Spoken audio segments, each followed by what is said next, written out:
Victories for both Wigan and Leigh. Things looking bad for Hull FC. For the Bradford Bulls and Leeds Rhinos, their cup campaigns came to a close.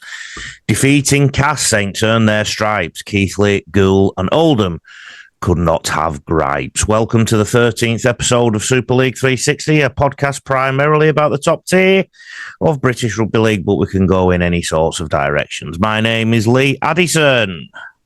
And my name is John Davidson. What do you think of that poem this week, John? It was very good, mate. It was very good. That was a combination of myself and James Varley, because, like clockwork, he sent me his poem for the week, but I was in transit from Canberra because I've been deep in the bush this week, John. So that was a combined effort between myself and James Varley. For those who are expecting the Rugby League Coach podcast in this slot, do not fear, that will come out a little bit later today, Monday the 16th of March, in Australia, that is. I'm a coach in Australia, and that's why I'm using the date ahead of when Johnny is recording, because Johnny is an Australian journo, but he's in the UK. And you can read the description or listen to all pods to find out a little bit more about us. This podcast being aired on Ashes Rugby League Coach platforms, as well as the Rugby League Coach YouTube as well. So if you subscribe to those, you won't miss a thing. Also, thanks to rugbyleague.com, not to be confused with rugbyleaguecoach.com, rugbyleague.com, who are also taking this recording. So, John, I've been deep in the bush, like I said, and let me tell you something straight off the bat and tell me what you think about this. On a drive from Junee to Narrandera, which is a couple of hours, all I saw was AFL posts, no Rugby League posts. When I drove from Narrandera to Young, all I saw was AFL posts, no Rugby League posts. The only place I saw Rugby League posts was at the clubs I visited. One of them, the Young Cherry Pickers. I've got their polo shirt on now, and please know that any views I'm expressing are mine and mine only, and not those of John, Super League 360, or this polo shirt I'm wearing. But it did worry me, John, when I saw that. Yeah, I mean, definitely. I think the AFL, it's been going on for probably 20 or 30 years now. They're very, very good with their Auskick program and in getting, putting money into councils across New South Wales and Queensland and building, they're building their sport. I think they've been fantastic at doing that. And, it is a concern for rugby league, while obviously we're taking, we're restarting the Bears in Perth, and the Storm have had a good presence for a while. You can definitely argue AFL is the more national game because they've got, South Australia, they're very strong in WA, and they're going into Tasmania, aren't they? So it's participation is massively important, and you could argue we've inflated ours by putting in, touch footy and tag, even though, they are forms of rugby league, you can say. I think you can't overstate how important participation is at that junior level. Also, the Sydney Morning Herald ran a story the first week of the NRL and the AFL saying while the NRL were in Vegas, AFL was in Western Sydney, because they were pumping a lot of money and effort into there. Look, I'll briefly cover this because I'm going to go into more detail on my Rugby League Coach podcast, and also this is called Super League 360, but the issues still carry over, particularly because the NRL is fraternising with Super League about potentially taking over. I once had it described to me, and I tend to subscribe to this theory, that the AFL is like China in terms of how China have built their economy up over many, many decades, basically, and we all blink and we're all using Chinese products, or so many Chinese products, our clothes made in China, etc. A lot of manufacturers use China because it's cheaper, quite frankly, to use things from over there. So their economy has grown and grown and grown over the years, and they're playing the long game, and that's been compared to AFL's strategy. Rugby League strategy under Volandis in particular has been compared to make America great again, make Rugby League great again. And if you think about Peter Volandis' approach to a lot of things, bringing North Sydney back to one referee, pushing for the Ashes, pushing to get Britain and England as a strong opponent again.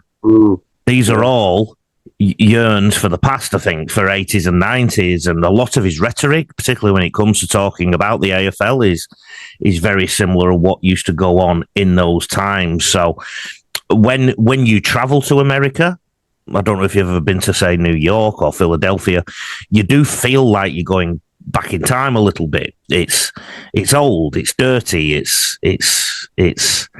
it was built over 200 years ago. A lot of the things there. You go to Asia and a lot seems brand new, and you feel like you're coming into the new world. So, look, I think there's a little bit of that goes on with rugby league, I've got to be honest. So I truly believe we need to spend a lot more on development, and not just money. It's not just about money. It's a bit like the NHS in England, right? You can just put some more budget that way and don't deal with the issues. Yeah. The solution to me to both England's woes and many of the worrying signs I've seen in bush Australia is long-term development. And it's that simple. John Tweet of the Week. And if you want to tweet with John or X with John, Johnny D. Davidson is the tag. Tweet of the week I've decided from John is Jack Bird, one of the NRL's finest coming over. Geez Louise, that is comedy gold commentary. Who said that, mate? I believe that was Kevin Brown on Friday night's BBC commentary of Wakefield's win over Leeds Rhinos. Jack Bird is not one of the NRL's finest. He could have been. He could have been. That was my point. I don't know if Kevin was being somewhat facetious, or he was trying to talk up Jack Bird, or he doesn't know much about Jack. I honestly don't know. But yeah, it just made me chuckle because I think Jack Bird's last rep games were in 2018 or 2017, and he's a solid first grader, but he's not one of the NRL's finest. With all due respect to him, Kevin doesn't manage him, does he? Not that I'm aware of. Possible. You never know. If in the NRL right now, they'd be clamping down on that. So careful, Kevin. Rugby League tweet of the week, and also doubling as Lee's laugh this week. Kyle Amor. Quote, must be something going on in Huddersfield Town Centre this afternoon, unquote. I just love the cut of that jib, put it that way. He did a video of Huddersfield ground. What's it called these days? It's not the McAlpine. A Q Stadium. A Q. Well, nobody was a queuing outside by the look of it because it was rather sparse.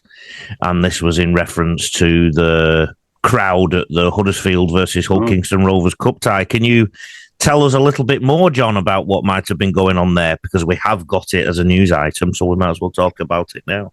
Well, I was at the Huddersfield Hull KR game the week before, because that's the beauty of the Challenge Cup. It always seems to throw out, you have these teams who end up playing each other, 4 or 5 times in a season. It always seems like Wigan and Warrington play each other at a cup, and I think it was last year Leeds and St Helens played each other one week, and then the next week it was Leeds and St Helens, and there was, I think it was maybe 5,000 and a bit last week, and it's dropped even more. And Huddersfield are struggling. They've been a very poor team for a number of years.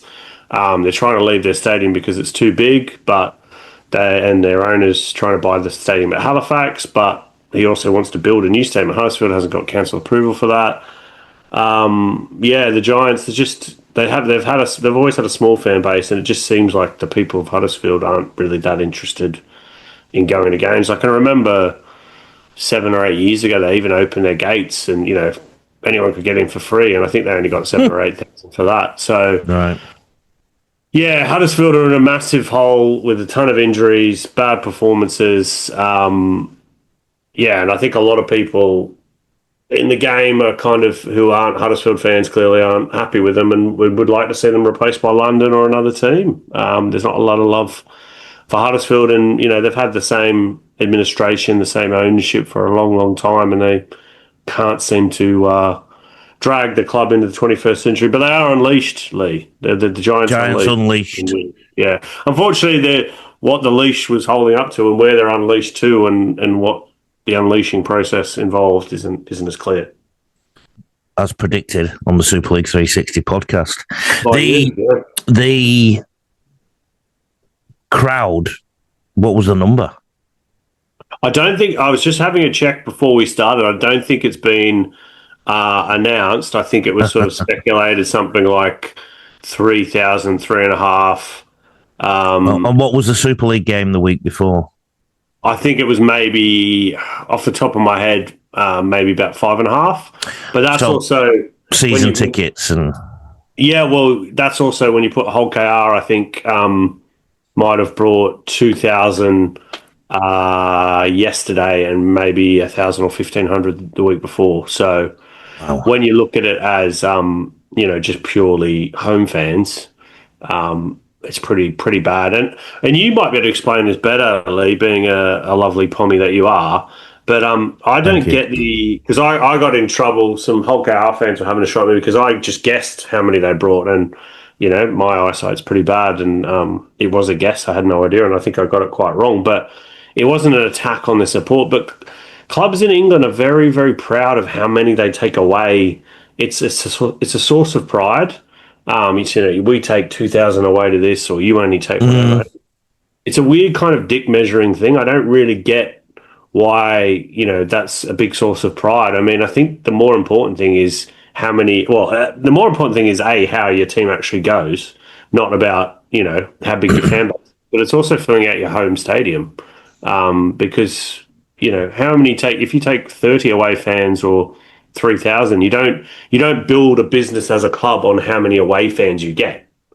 As an Englishman, like you said, and somebody who's come through the English education system for better or worse, there is an overarching theme that we sort of get immersed in, I think, which is the whole Rule Britannia thing, Great Britain ruling the waves,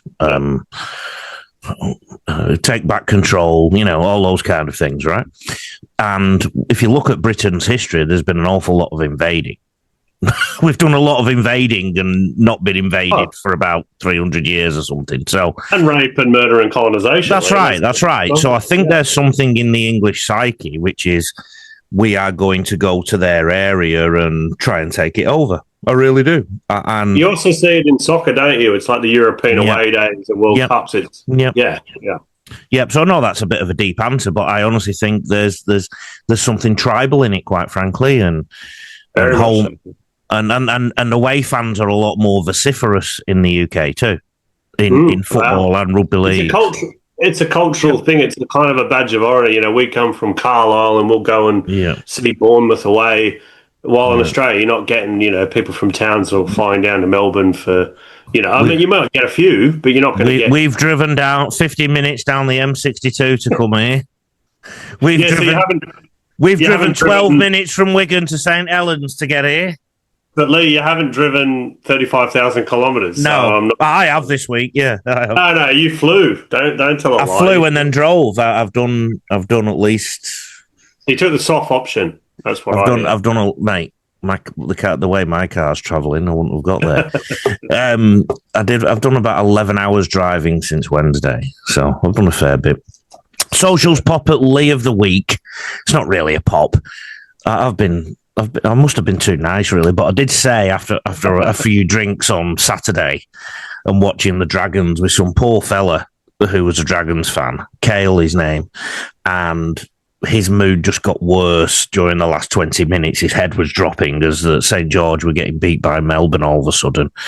And I just posted, I think the Dragons need a new recruitment manager. And a few people corrected me. They've just got one, Daniel Anderson. So, to be fair, he's got some work to do, Daniel Anderson, but people were quick to remind me. Johnny's jab, you're a bit worried about journos who cover games off TV. Oh, it's just a growing trend across the sport.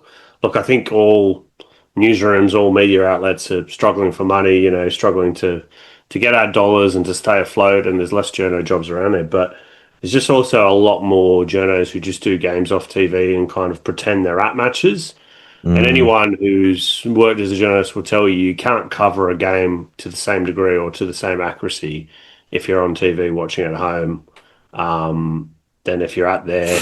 see what happens. You talk to people at the game. You speak to the coaches afterwards. You have follow-up questions. Like it's just a completely different thing, and I think it kind of deceives the reader to pretend that you are there. Now, I understand if, say, you're in the UK and you're covering, if you're writing, say, a report on the Dragons in Melbourne, Mm-hmm. 15,000 miles away, but if you're in Wigan and there's a game in Huddersfield and or Hull and you don't go, but you're pretending there, I don't think that's a great look personally, and I think. In the end, we all suffer, whether it be the reader or the sport, the discourse generally. The after the hooter that we do, and this week we're going to do after the hooter, after Thursday night's game, Wigan versus York. So you're going to be at the ground that day, okay? So that will be our fourth after the hooter. The first one we did was after the World Cup Challenge. This one you'll be at the ground, but the last two you've been at home. So just in the interest of transparency, as a reporter, what do you do when you're at home? Well, if you can't get to a game. Yeah, the difference is I've done probably a handful of games in terms of match reports off TV, but I don't think I've ever pretended or claimed, and you see how some people use social media or what they write about to give the impression that they are actually at the stadium. Now, I don't think that's right. If you're at home, you're at home. But I don't think, particularly with the after the Hooters, it's my lovely spare room. It's not it's not the Brick Community Stadium. It's not Headingley. I think. But what I'm saying is, if you're writing something that night, how do you write it? Well, I mean, watching, as you know, Lee, watching a game from a press room or from a stadium is very different to watching it at home on TV.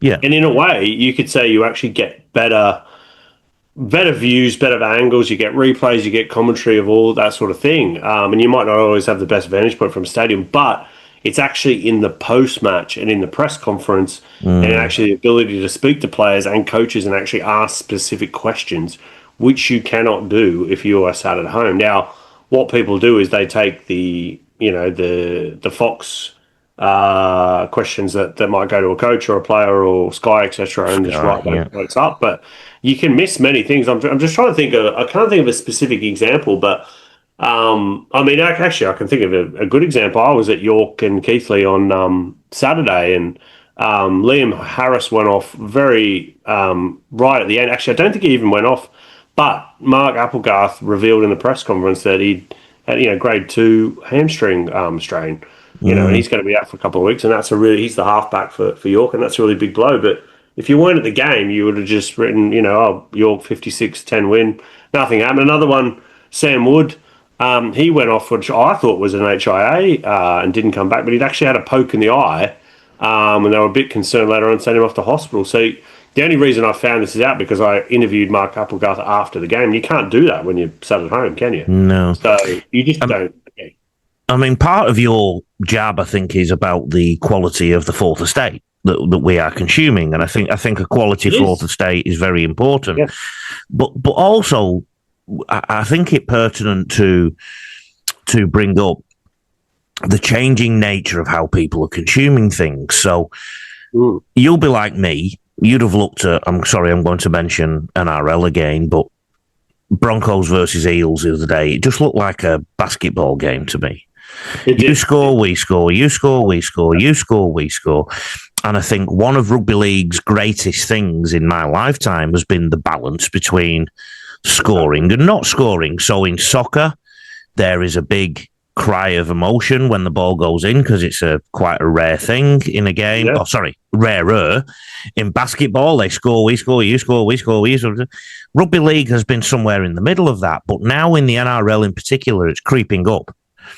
Now, people of our age and older in particular don't necessarily enjoy that as much. However, younger people, and the biggest indication, I always think you have to look at what is happening in the bigger sports. Apparently, the English Premier League now are starting to worry about people's ability to watch a full 90-minute game, and they're looking at the stats have gone down. I mean, the stats are coming from a far higher place in the first place, so it's hardly troubling times for the English Premier League. But people aren't consuming full games in the same way. They're getting them in social media clips. They're watching minis. They're watching shorter versions. I know I've done a bit more of that lately with Man City because of the time differences. So bringing it back to your thing, when we're reading match reports, I honestly believe as well that a lot more people don't care as much about that detail, and I think so much of the consumption is just screen grab or soundbite or just whiz through. How did Huddersfield go on? Yeah, they got beat again. Right, who scored? Right, yeah, thank you. Yeah, 100% Ray, and 100% Lee. And I know several national newspapers who don't really include match reports anymore or have no interest, but I think you don't get the full context or the understanding. No, you don't. If you're not on the ground talking to people, building your contacts, speaking to people, whether it be fans, coaches, trainers, other journalists, players, whoever. It's why we have war correspondents and they're reporting from war zones, aren't they? They're not reporting from London. Also, John, it's like saying, if we go too far down one path, i.e., everyone just wants short form stuff, they don't. Some people still want books, which is very long form.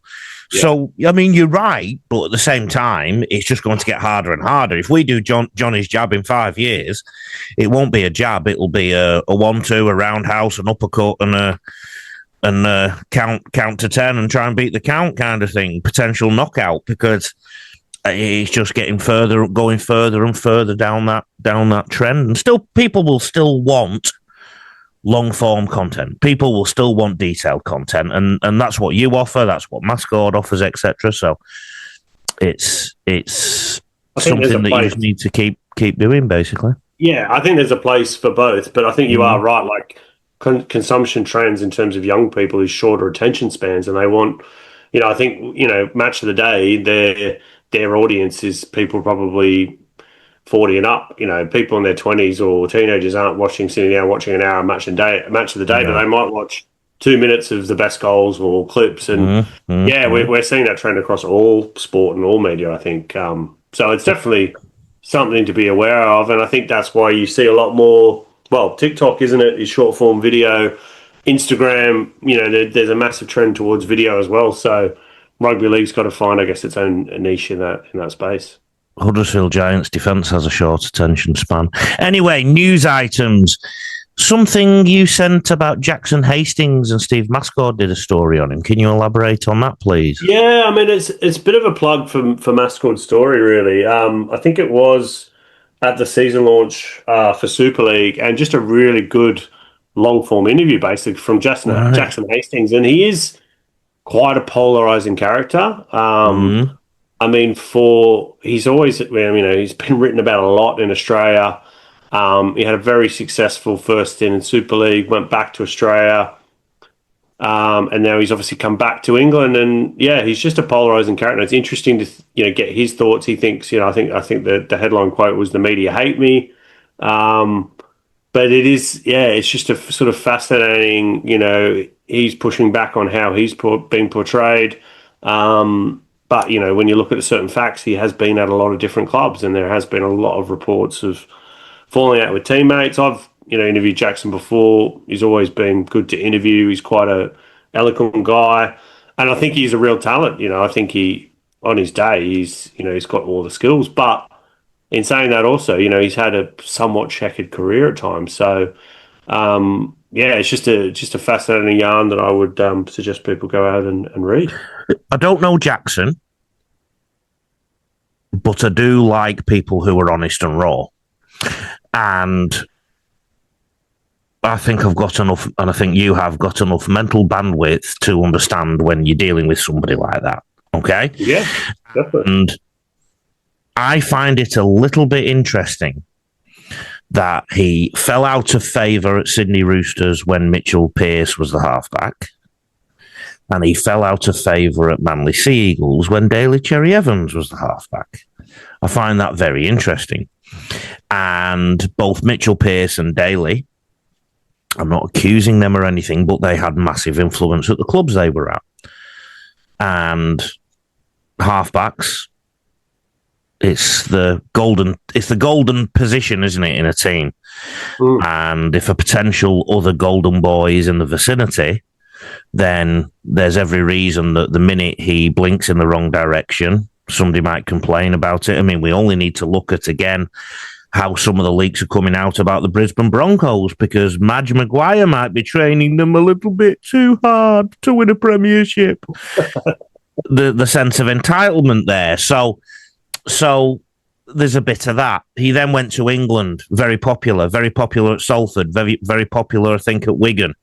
Although Wigan can have a little bit of ego in and around their place too. Well, my understanding is he fell out with John Bateman and maybe, some other Wigan players, and, the time at Wigan was not particularly successful. But also Wigan, I always think of Wigan as the Republic of Wigan. You've got to sort of fit in with them, not the other way around a little bit. Yeah. And I did live in Wigan, and had a very happy time in Wigan.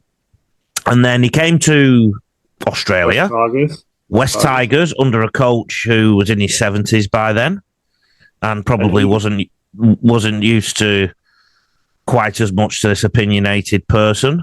And who did the Tigers sign from Wigan, Lee? Jackson Hastings. And John Bateman. And John Bateman. And then he went to the Knights under a coach who was very structured, Adam O'Brien. Started very well. He started very well, and then apparently some women didn't like his girlfriend or something like that. Or well, that's referenced. There was a report about that. That's referenced in Mascot's story, but I think there was also a report about how he was told, he was going to be playing reserve grade, and he just left the training field. And look, I'm sure Jackson's got his own take, but it's just, he is an interesting character, and I like the fact that he's prepared to talk. He's very open, and look, he's a character, and that's what we need more of those in the sport. So whether people like him, hate him, whatever, that's, we need the heroes and villains, don't we, in our sport? And I'm sure for St Helens, if he can keep playing well, he'll be much loved at that club. I think at Salford, there's a lot of love for him. At some of those other clubs that he's played at, perhaps not. Who cares if he wins trophies with his team? He got Salford to the grand final. Did Wigan get to the grand final? Yes, I think it was the 2020 grand final. It was won by Jack Wesley with the crazy try at the end. So there's lots of stories out there. But Jackson, I think, is pretty determined to make the best of his time at St Helens, and be interesting to see how it goes. Now, Wakefield didn't pay their power bill. Yes, quite a remarkable thing. I think when the newsstand opened, what was it, 2 years ago? I think they played Wigan in a pre-season friendly, and this happened.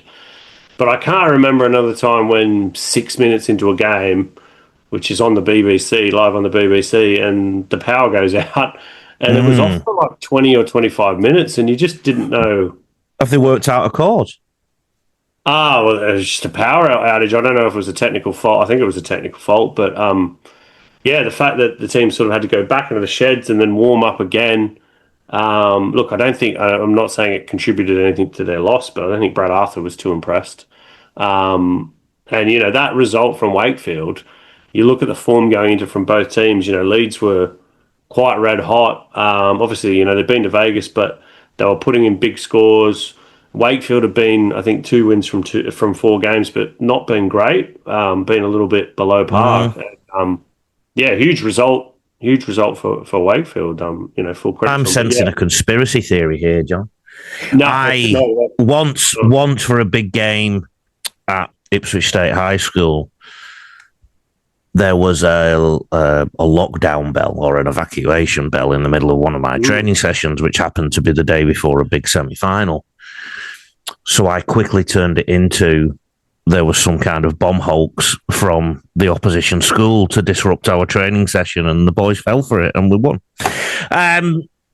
That sounds like your own version of Wayne Bennett before the what was it, 92 grand with final a with St fake tip George and sheet. Brian Smith. Yeah. Oh, I've done plenty of those fake tip kind of sheet. things. I've done Yeah. plenty of those kind of things. Internationals women's changes. There's been some changes, not to Yes, the women, but to the international game. yes, I spoke to the International Rugby League.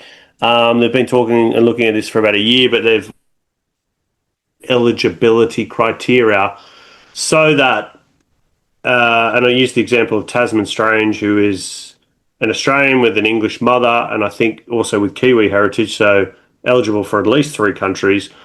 And she had played for the Maori All Stars. She's also now eligible to play for England. And so basically, if you're a player, a women's player, maybe you've played for Australia, but you're also eligible for England, you can change, not during a season, but after a year period, to another country. So they've made these changes basically to kind of help try and broaden the pool in the women's game, because as you know, the women's game in rugby league has been dominated completely by Australia and New Zealand, really. But at this point, Yeah. Australia. I think there's been 6 World Cups. The last 3 in a row have been won by Australia. The 3 before that were won by New Zealand. England was it 92-4? I was at the game, but it was horrendous last year in Vegas. So with the Women's World Cup coming up at the end of the year, the hope is, there's probably quite a lot of players who are, as the movement between Australia and New Zealand and the Pacific Islands, who may be eligible for Samoa and New Zealand, or New Zealand and Tonga, Australia, Fiji, etc. So we may see some movement in those national teams, and hopefully, much like we've seen in the men's game with Jason Tamalolo, Andrew Fafita, Kalen Ponga being the most recent one, we will see some defections, which could actually be greater. Will be much more of a benefit for the whole game and make things more competitive in the women's game. I just think it's rugby league finally arriving in the 21st century. I mean, so many of us are fruit salads now. We have so many different ingredients in us. So it's just the nature of it. We've had the Challenge Cup this weekend, John. We've mentioned Wakefield and Leeds. That was a shock result. Wigan 30, Bradford 6. That probably puts Bradford where they are in the Super League, I think. So I know that it was a Challenge Cup, but there's been a lot of excitement, rightly so, about Bradford Bulls, but there's still a long way for them to go. And I think, quite frankly, they've gone to the top team in the competition right now in the Super League competition, and we're going to put on something of a scoreline there. That said, when we look at the fixtures for next week, there's a chance that Bradford can still continue their great season in Super League. So hopefully Wigan haven't dented Bradford's confidence too much, John. Yeah, no, I think the interesting thing from the Wigan perspective is obviously they lost Bevan French to injury after the Toulouse win, and he's going to be out for something like 4 months, which is, with Dryfield also out for quite a while, that's horrendous for them. They're arguably the 2 best players in Super League, your fullback and your 6. So they've drafted in a very kid, I think a 20-year-old Noah Hodkinson, and I think he, by all accounts, did very well on debut. So they've got Jack Farriman in as the young 6 pairing with Harry Smith, and they've got a young fullback, and Wigan continue on. So I think Bradford, there was also a couple of more injuries in that game. Their injury count's mounting, and then we look over at St Helens and Castle. I think St Helens, a good win for them, but also a few injuries there. I think Darryl Clark. It just seems every game at the moment in Super League or Challenge Cup has got injuries. So the way we're going, we're going to have under 18s playing by the end of the year. I'll dust the boots off. York 56, Keighley 10. So contrary to what I've just said about Bradford, more confidence for York. Gould scored 10 against Warrington, who scored 78. So their unbeaten run continues. Huddersfield 12, Hull KR 52. Not too dissimilar an outcome to the Super League game, actually, John. No, it was just, Huddersfield had some more injuries from that game a week ago. So I think they're something like 16 players down. I don't even know if you could put a bet on this, but Hulk would have been overwhelming favourites. And as I said in the last podcast, I mean they will get a win, but I really struggle to see where Huddersfield get a win at this point in the season with not only with so many players out, but it's also just such a drop in confidence. And yeah, the York Keighley game, much like Gould, Warrington, you've got full time teams against part time teams, and it's only going to end one way. It was interesting with York. Obviously, the result was never in doubt, but Mark Applegarth was indifferent because he thought they could have put on a lot more points. He wanted to see more. But yeah, with that injury to their halfback and potentially the centre, that's certainly a blow for York because they don't have a lot of depth in their squad at all, obviously being a promoted team. So they go to Wigan Thursday night, and that'll be a really, really, really away trip for them. One thing I was thinking when I looked at the Wigan scoreline is one thing Matty Pete has to be careful of, and it's just reminded me what you said about Mark Applegarth is during such a long season, because the English season is ridiculously long. It starts 3 weeks or 4 weeks before the NRL and finishes 1 week after every year. And no buys. And a cup competition thrown in too. Yep. It's very hard to keep yourself up every single week 100%. And to give 100% every single week. And whether he wants it or not, and it is his job to be the barometer of this, I suppose, but Mark Applegarth probably witnessed some of his players realising that they had this game and just going a little bit less emphatically. Right. Wigan, on the other hand, are putting people to the sword, and Matty Pete's got to be careful because this obsession with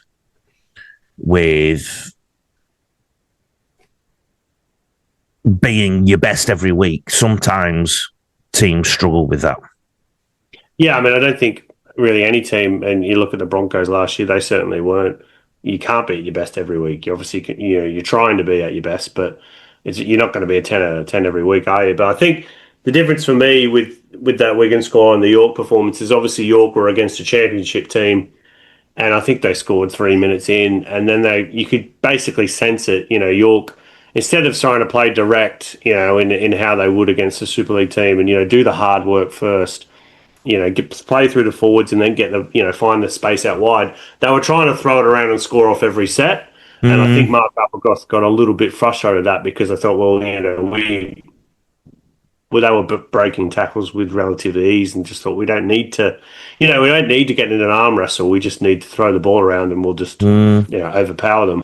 And in a way they did that, but that's obviously not how they're going to have to play against Wigan or Warrington or any of the other games they're going to up this year. So it was interesting that York didn't rotate, a lot of their players. They basically had a full-strength team, much like Hulk the week before after Vegas. Really no changes. But I think you know this better than me, Lee, being a coach, but I think coaches generally don't like to change winning teams, do they? They like to keep that consistency. Yeah, but again, I mean, over time, I've learned that you do have to, just to keep people in your club or team fresh, to keep them engaged. Catalans didn't ease up it by the look of it against Oldham, 58-0. I don't think the win is a shock. I think the size of the win might be, though. Yeah, I haven't seen any highlights of it again, but again, that's a part-time team. Hoving into France. Look, I think Catalans got the win against Leigh last week after a couple of very bad performances. So for them, they'll be happy. They'll be very happy with that. And again, it's a new spine.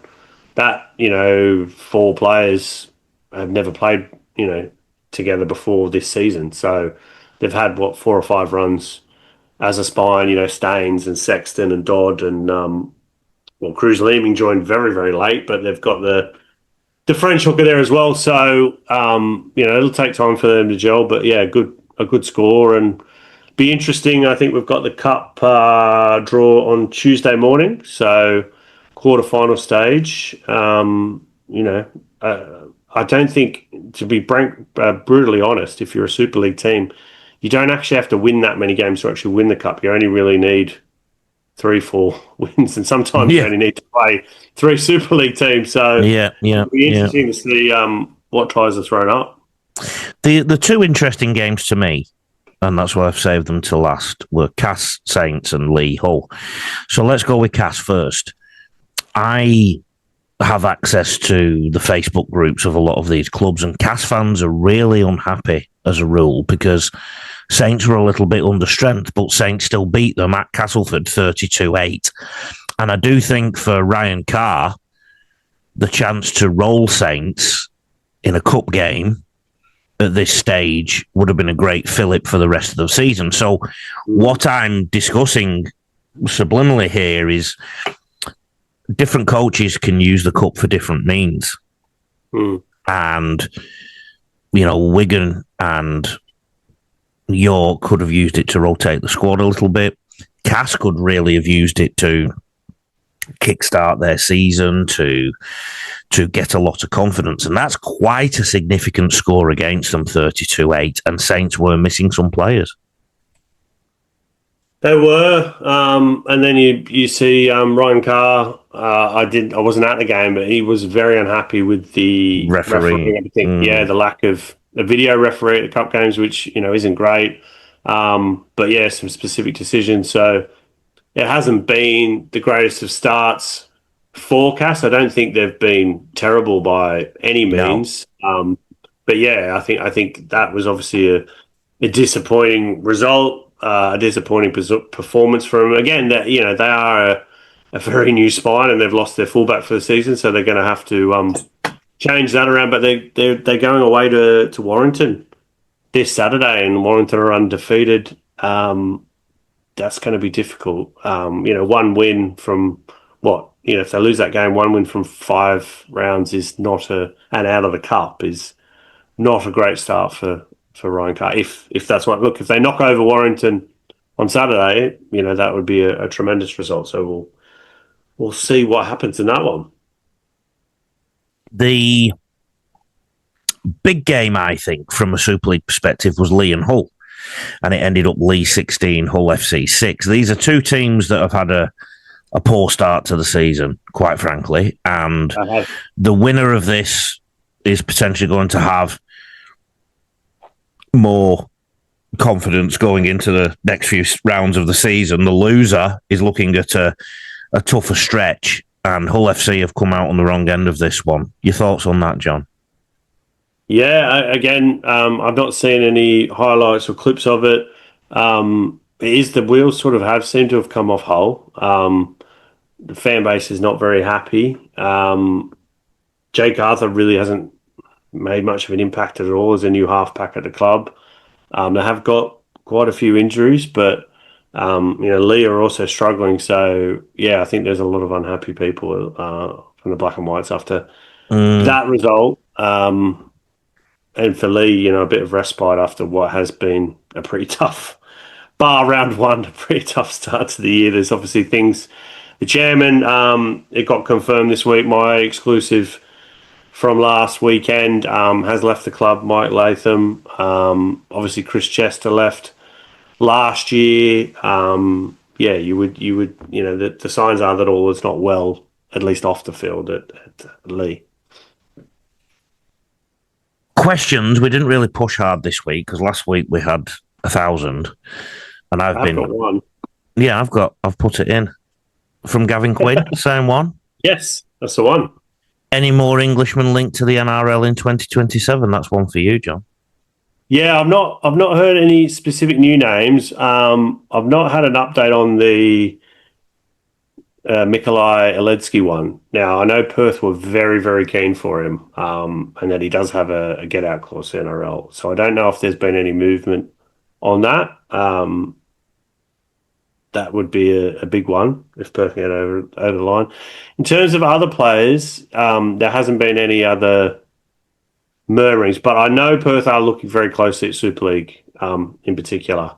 Adrian Lamb spoke to me and said how he'd been chatting to Mal Meninga Obviously, very close mate of his. They worked on the Australian coaching staff for many years, and you look at the depth of talent across the NRL, which Lee.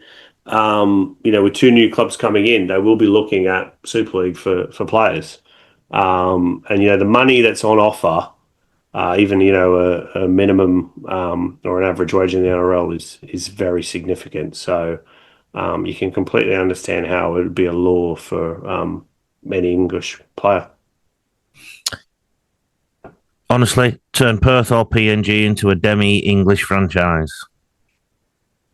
Well, it's not going to, I think with the English links with Perth, with WA, that would have been the obvious choice, but that's not going to happen. I think PNG, it makes sense that they will look, if it's not Adrian Lam as coach, but they will look to a lot of PNG, either players who were born and raised there or with heritage. So your Xavier Coates, your Edwin Apapes, I think Cooper Byers just re-signed with Gold Coast, hasn't he? But those kind of players, because you will need a local link. You can't have 30, Aussies playing for PNG to be frank.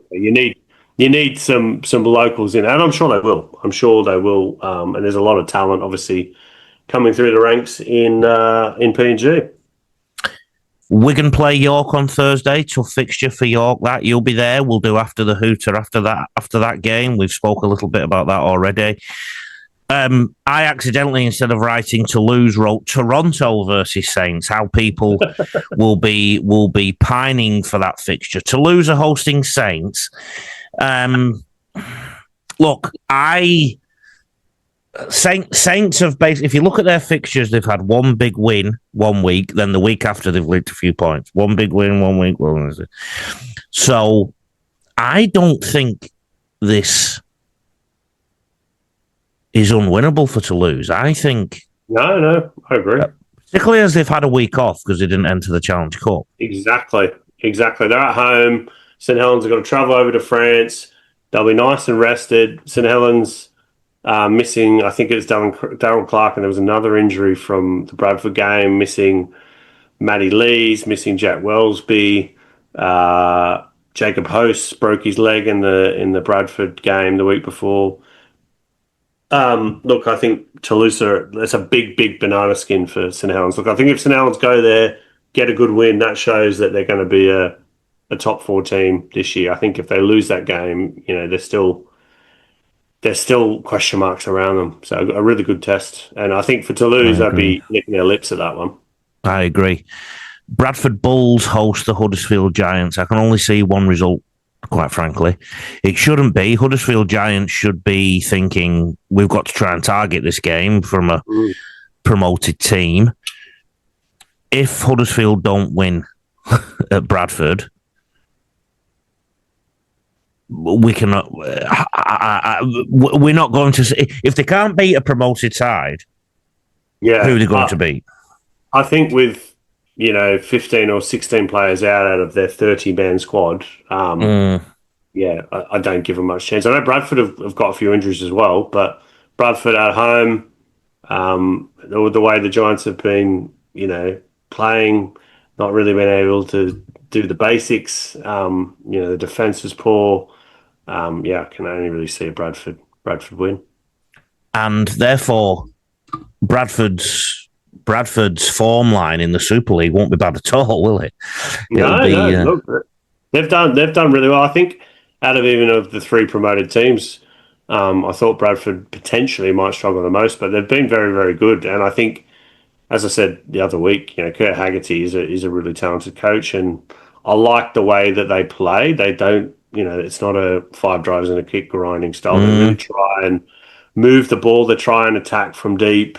There's a few, trick plays and things thrown in there, and it's quite exciting to watch. Well, they can solidify 5th. They're currently in the final spot, so all power to them. Wakefield versus Leigh. Again, I'm not sure which Wakefield team's going to turn up because they've been a bit scratchy, but I think Wakefield defeating Leeds, even though there was that 20-minute hiatus, I think that just tips them over to the positive side of where their season is going, because they've not been awful, Wakefield. They've they've just made life hard for themselves, basically. So I would fancy Wakefield in that fixture, but Leigh are going to be a bit more confident after what happened, what we just described against Hull FC. Yeah, definitely. I agree with that. Like, I think Wakefield's slight favourites. I think their pack was very, very good on Friday against Leeds. Tom Johnson back is a big in for them. And Jack Sinfield's been, making his mark, got man of the match on Friday. So, yeah, I'd be tipping Wakefield in that. But, Leigh, again, them getting back in the winner's circle is a big boost for them as well. So, it should be an interesting one at the DIY Kitchens Stadium. Warrington host Castleford. Unfortunately, I can only see one result there based on the conversation we had a few minutes ago.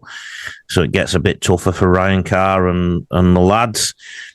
I see this as a potential banana skin for Hull KR going to the Catalans. And I see it as a banana skin because Hull KR have done an awful lot of travelling in the last few weeks. And they were high as kites mentally in terms of performance for the World Club Challenge. They then had the trip to Las Vegas where they flopped, come back, had a down-to-earth moment against Huddersfield, and then if it wasn't enough, they had to go to Huddersfield again the week after, and now they have to go to the south of France. So, again, a real potential banana skin.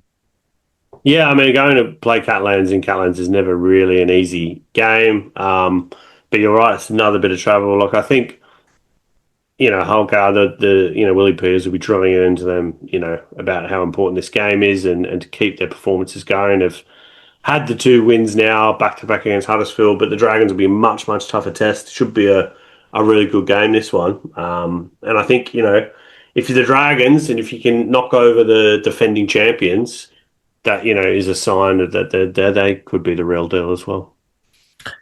Hull FC and Leeds... Leeds will be angry after last week, I think. Yeah, Brad Arthur really sprayed his team, I think, right, for dropping the ball because they would have been a big chance for silverware in the cup. And Hull FC are struggling massively, so you would expect a reaction from the Rhinos.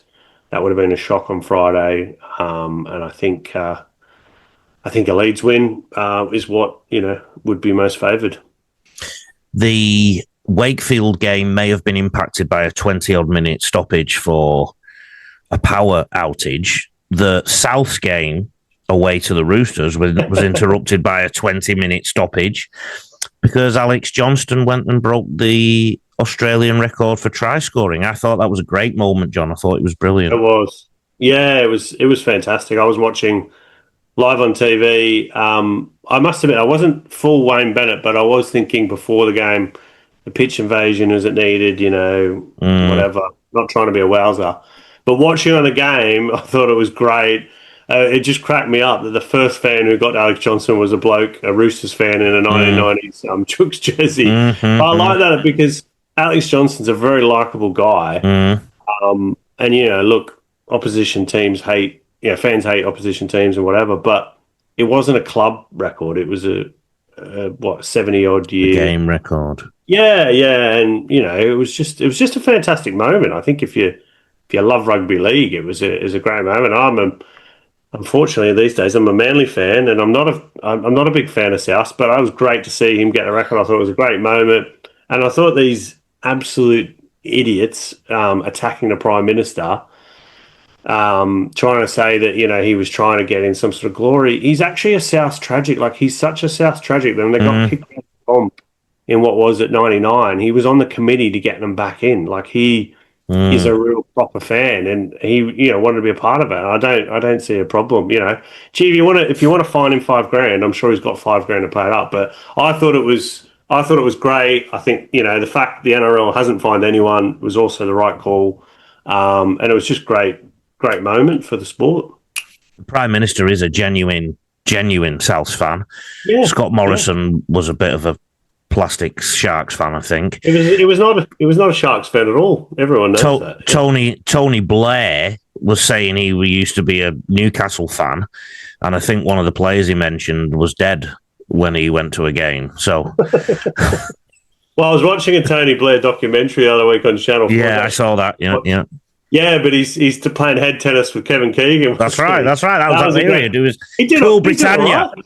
Cool Britannia. So he really tapped into that Premier League sort of vibe, and I think it was Jackie Milburn he brought up. Yeah, I went to watch Jackie Milburn, I think. So, and I think Bob Hawke, you may not remember this being an Englishman, but back in the 80s, he was very good with that, with the America's Cup when Australia won, and he famously said, give everybody a day off. Yeah. Anyone who sacks him is a bum. And he was also famously with Jack Gibson with the fur coat when Para won.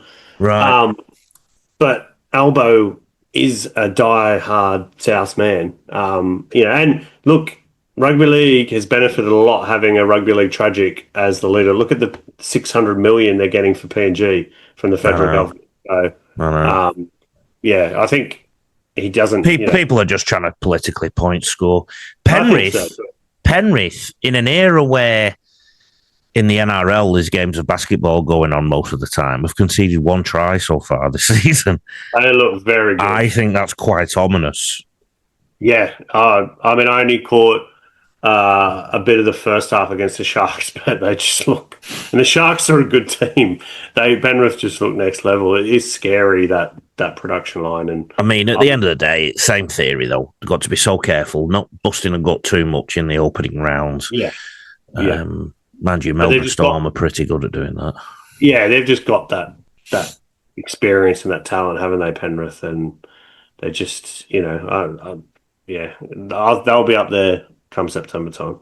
The Broncos lost again, officially the worst start to a premiership defence, I think, or something like that. So, and you channeled Britney Spears, didn't you?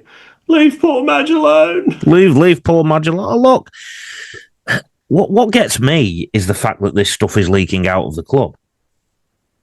Well, it's rugby league, mate. There's more leaks than Titanic. I'll tell you what, though. Look, it's been a very bad start for the Broncos, and you include the World Challenge in there, but I'd much prefer to be Madge than Anthony Seibold or Todd Payton. My next point is Manly and Cowboys. Which coach is going to get the punt first, do you think? Well, look, I think if you're going pure on roster, Cowboys have got the better roster. But look, I think Seibold was very lucky he didn't get sacked last year. And they've got the Roosters next up. And I can't see him win that game. And look, I think, that Manly performance was particularly weak when you consider they lost Ponga and Brown, and Newcastle did it easily. I didn't see the Cowboys game. I thought in Vegas, they were pretty competitive. They weren't terrible in Vegas. They did get beat, but they haven't. I think was it 2022 they made the prelim final. They went deep in the finals, but the Cowboys haven't done anything for a long time. So I think probably unless there is a big change in either of those clubs, as in terms of an upswing in results, those coaches will be on the chopping block. In mitigation for Payton, and don't get me wrong, they look awful, but they've not played a game in Townsville yet, including the trials. They went down. They headed south for the trials. They then went to Vegas, and they headed south for their first game back on Australian soil. So, but you can't say that about Manly. Well, that's just going to say 2 games at Brookie, and the third game coming up at Brookie too. And they always play better at Brookie. The Sunday game today against the Knights, perfect weather. When you look at that Cowboys team, you look at that roster, and they've got Dearden, and they've got Drinkwater, and they've got Hess and Nanai and Taumalolo. You just that forward pack. There's other players there just not ringing out. They've got Matt Lodge, good goal forward, good prop. Yeah, they've got I'd say a top 6, top 7, top 8 roster. Yeah. And they've been nowhere near that for a while. So, look, I think Manly have got some weaknesses in their roster, but in saying that, they've also got a good enough roster to be at least in the contention of the finals. And they've, finished 10th last year. It's just not been not good enough. And then with all the off-field things with the Travojeviches, with Tom, and what happened with DCE, the CEO, Tony Mestrov, getting the boot. it's not been good at Manly for a while. So I think there needs to be big changes there. You've turned this into a Manly fan whinging podcast. The analysis video this week, because I've been delving deep into the bush for the last few days. And that's not the first time you've ever said that. That's Johnny. That's it's a bit more sparse than it used to be. I've not decided who to analyse yet. Any tips, John? Any ideas? Are we talking Super League? Or are we talking... Super League, yeah, the Super League. So on Zero Tackles Loose Carry podcast, I've got some clips of the Parramatta and Broncos game, and I'm looking at the way teams attack with shape, so the way halves organise shape around them. So I'd like to see a bit on Warrington, obviously with probably the oldest halves partnership in the comp with George Williams and Mark Sneed. Obviously the young fullback's just gone injured, so they'll have a new fullback in there, and obviously Daniel Walker, pretty experienced, quick out of the ruck hooker. So yeah. So that doesn't necessarily have to be this week, depending on what footage I can get hold of. But no, I'm not. I don't mean it like that. It's just that it depends what I can access, if you know what I mean. Yes. So Warrington attack, because I did do their defence the other week, and their defence has improved definitely structurally anyway. So that's interesting. So Johnny, where can people get you? You can get me on X and Johnny D. Davidson. Get me on Facebook at John Davidson. Journalist on Patreon at rugbyleaguehub.com long reads. Email me, admin@rugbyleaguecoach.com.au. Have a look at rugbyleaguecoach.com.au or at rugbyleaguecoach on socials, apart from X, which is at RLCoach on the net. Myself and John will see you after the Hooter on Thursday night, Friday morning in Australia. Take care.